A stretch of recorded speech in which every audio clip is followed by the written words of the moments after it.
How's it going, everyone? All right, we're into the new year, and if you've been following along, the last video I posted was that this year we're going to look closer at what is reality. I'm going to share with you the lessons I've learned over the past couple of years, studying it, questioning it, looking into it from various perspectives. I mentioned that it's not just going to be a spiritual perspective or a personal one, but also some scientific ones, right? Because I looked at, how does physics view reality? How does quantum physics view reality? And it's all intertwined, right? So I think foundationally, the thing that we need to start with is, the 2 points I brought up previously, that there's the reality we can affect, and then there's the reality that is, right?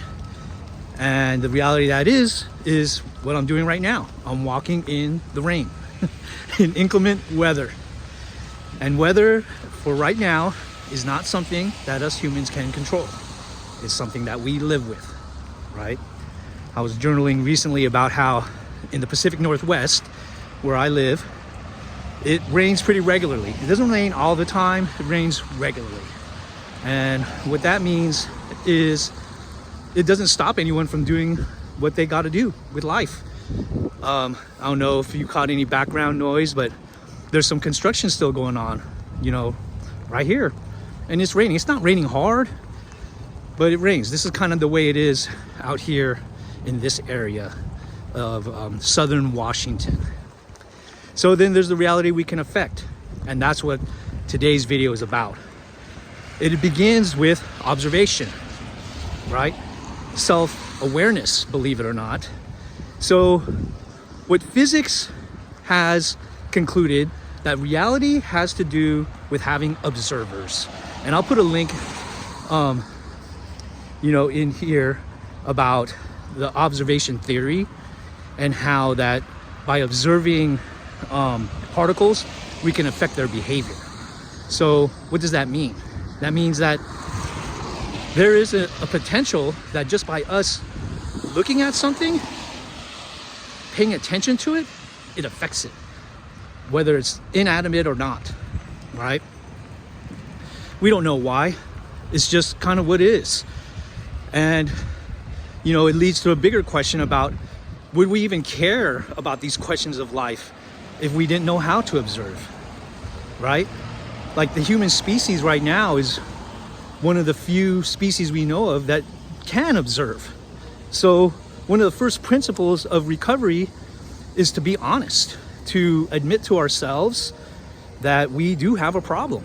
That is observation, self-observation, right? So what does that mean when it comes to reality?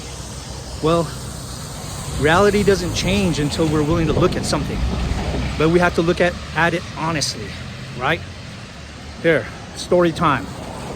So for me, for many years, I truly believed that if a woman kind of stepped out of her bounds, I could slap her. I could beat her, I could hurt her. And that was my reality. I could do whatever I wanted. But that reality changed when I started to realize that I'm hurting another human being. I'm not just kind of resolving my emotional pain or my sense of self-control. I'm hurting someone's daughter.